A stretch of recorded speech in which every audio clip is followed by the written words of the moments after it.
Muy bien. Bueno, la primera pregunta es para Walter.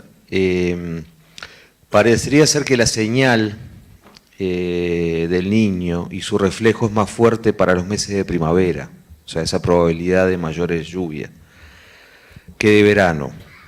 Incluso en los meses de verano se igualarían las probabilidades. ¿Esto es así?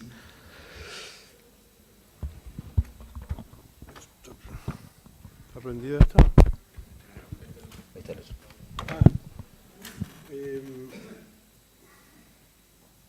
Hola.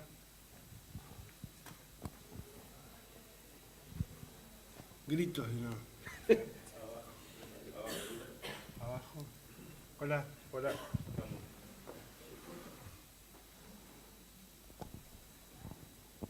Hola, ahí va.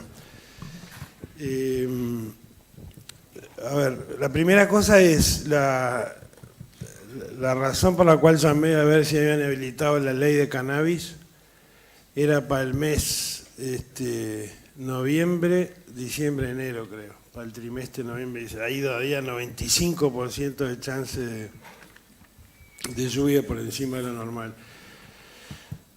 Ahora, ¿por qué? Y si uno se va metiendo después hacia el verano, caen los sesgos, caen los cambios en las probabilidades. Eso tiene una razón que tiene que ver con el tipo de lluvias que caen en Uruguay en verano. Que ustedes saben, son lluvias convectivas, son tormentas chicas. Entonces son tormentas que de repente espacialmente se distribuyen muy mal y pueden caer 100 milímetros acá y a 1 kilómetro no llueve nada. Entonces eso lo que baja es la capacidad de predecibilidad. Esa es la razón fundamental. Ahora, lo que también es cierto es que a pesar de esa desuniformidad espacial que hace que bajen las chances o la predecibilidad, también es cierto que un año como este, si el trimestre ese, noviembre, diciembre, enero, tiene una probabilidad tan alta, eso ya está agarrando parte del verano, ¿no? Yo no sé si estoy contestando lo que me preguntaron, pero... Creo que va por el lado de que tú mostraste las tendencias de octubre, noviembre, diciembre. La histórica de lo que ha pasado en el Niño. Y enero, febrero y marzo como que las probabilidades en años niños se tienden a igualar, entre por arriba, por debajo. Las lluvias. Sí. Eso, de vuelta, tiene que ver con el tipo de lluvia. Una de las cosas que pasa en años del Niño, hay una cosa que se llama la corriente en chorro. Y la corriente se llama en chorro porque está a la misma altura donde vuelan los aviones a chorro, 10 kilómetros de altura. Es una corriente que normalmente pasa, lo que importa a nosotros, pasa sobre América del Sur en los meses de primavera, pasa más o menos a la altura del Río de la Plata, un poquito hacia abajo del lado argentino. Una de las cosas que pasa en los años del Niño, con ese calentamiento del Pacífico, es que esa corriente en chorro lo que tiene es una gran frecuencia de tormentas, de lluvia, etc. O sea, por donde pasa la corriente esa en chorro abajo, llueve más. Cuando viene un año del Niño, la corriente esa del chorro se mueve, se desplaza hacia el norte y pasa arriba a Uruguay.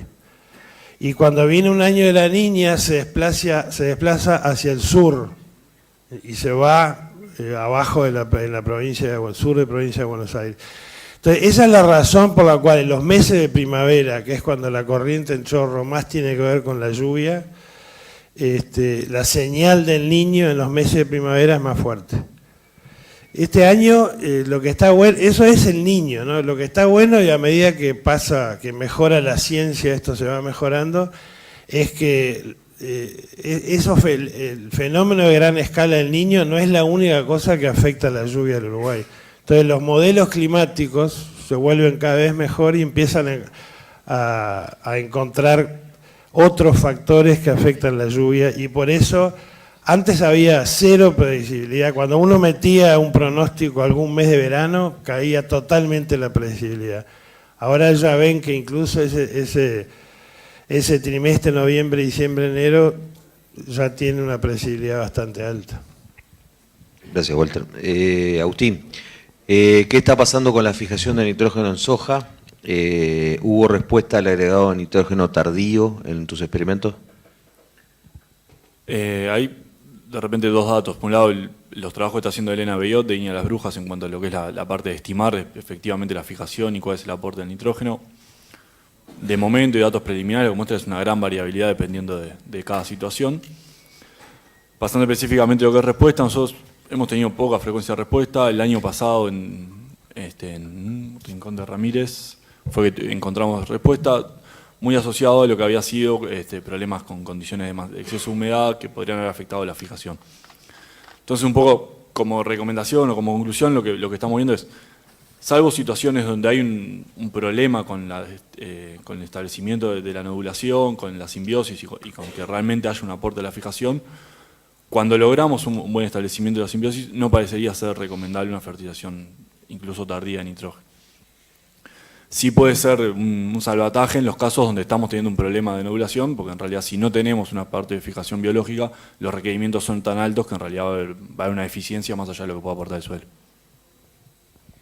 Muy bien, gracias. Débora, considerando la baja respuesta general en el rendimiento a la población o a la distribución, ¿podemos pensar en sembrar 25 plantas por metro cuadrado en una zafra que se inicia con buenos niveles de agua en el suelo para el crecimiento vegetativo, para bajar los costos de implantación? Sí, lo que vimos es que no hay respuesta y eso es lo que tendríamos que apuntar. Lo que traté de enfatizar es que tener en cuenta que sí, vamos a tener probablemente buena cantidad de agua en el suelo, pero también la probabilidad de altas precipitaciones es muy alta, lo que mostraba Walter. Entonces, en esta zona más que nada es donde la implantación de ese cultivo con excesos hídricos va a ser un problema. Por eso por ahí tener en cuenta eso y ir viendo cómo vienen los pronósticos a corto plazo, pensando en que si estoy haciendo una siembra y hay pronósticos de precipitaciones abundantes para los próximos días, tener en cuenta un poco eso de que la implantación va a ser muy baja. Gracias, Débora. Para Walter,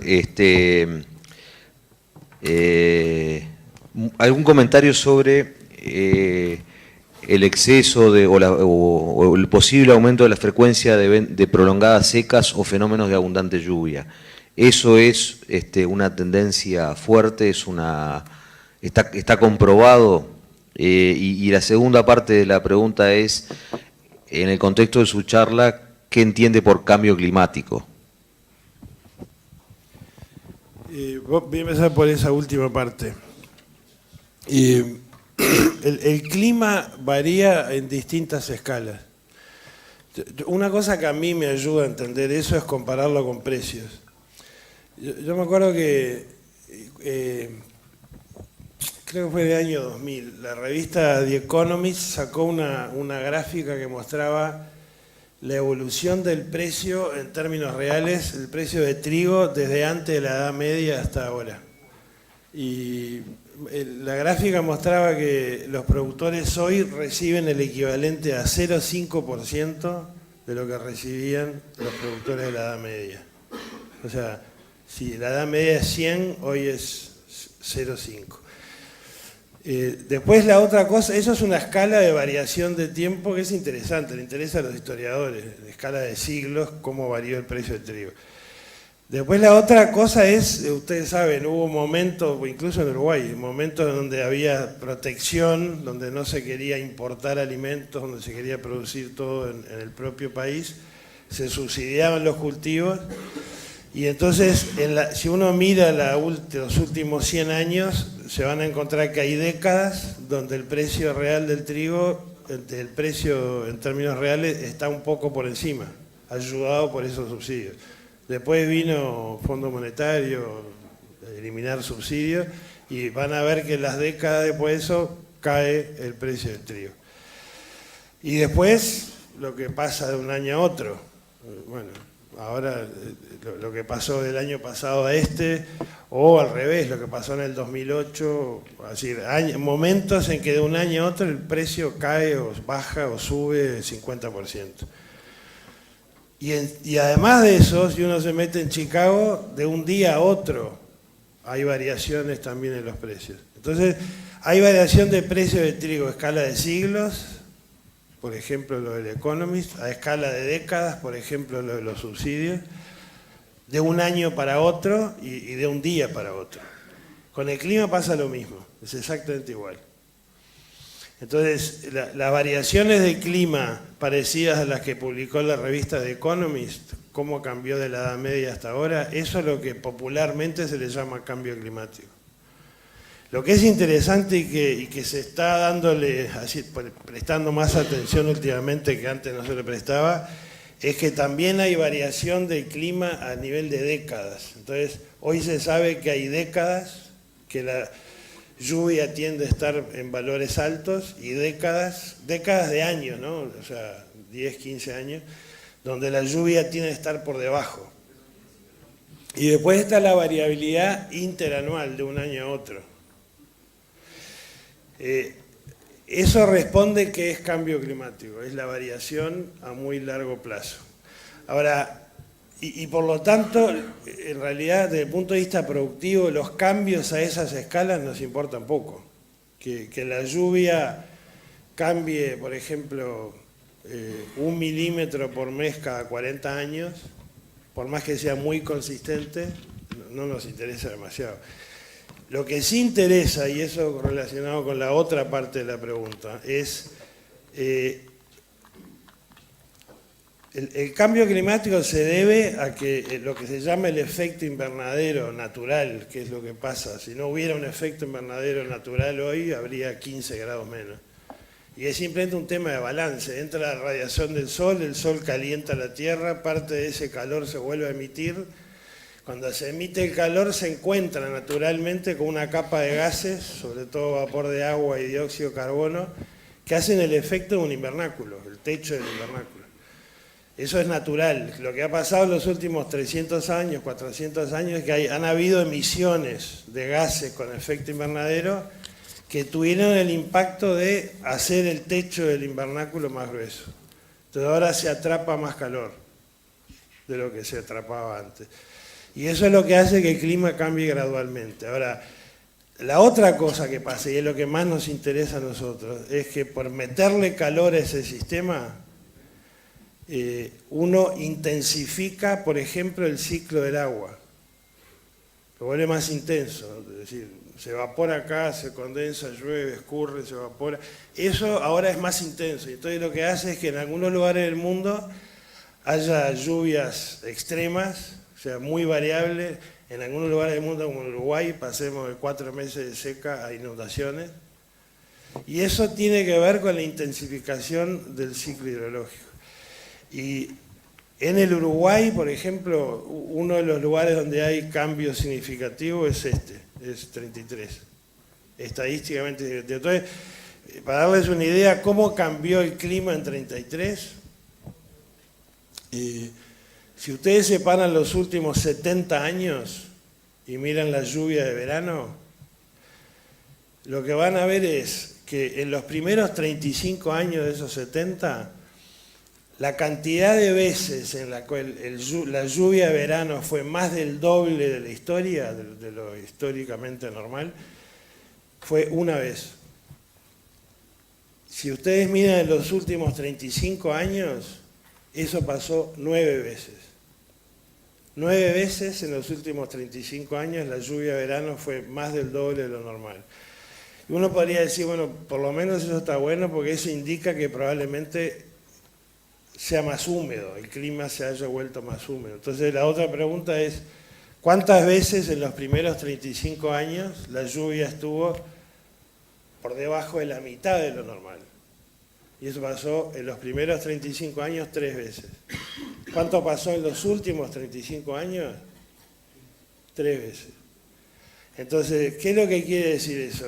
No es que, no sé, ni siquiera me importa si hay una línea que dice que los veranos se han vuelto más húmedo. Lo que importa es que el clima es más variable. Es más frecuente que haya lluvias extremas para arriba y es más frecuente o igual de frecuente que haya sequías. Y eso también tiene que... Eso es en realidad lo que creo que importa en el tema cambio climático. Qué largo fue. Gracias, Walter. Bueno, debido a que estamos pasados bastante de la hora, hay una última pregunta del público, Horacio.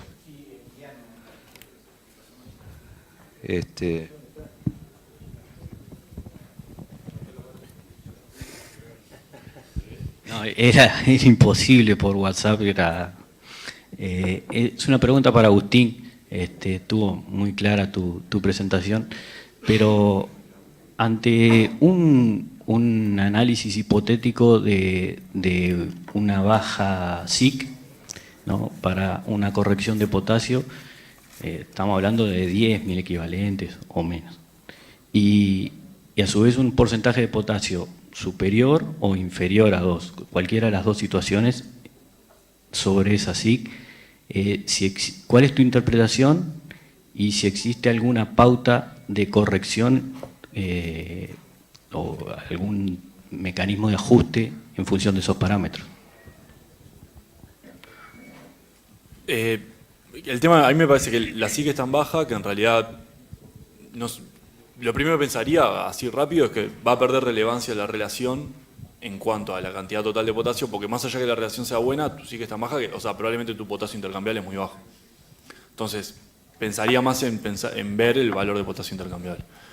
Una vez pensado eso y pasando a lo que es fertilización, pensaría que vas a precisar seguro dosis bajas y frecuentes, porque en realidad si bien es poco móvil, con tan baja SIC no vas a tener mucha capacidad de retener ese potasio, y si vos pensás en dosis muy alta, vas a tener mayor pérdida, más probabilidad de que pierdas por lixiviación ese potasio, porque o sea, el suelo no te lo va a poder retener la fase sólida.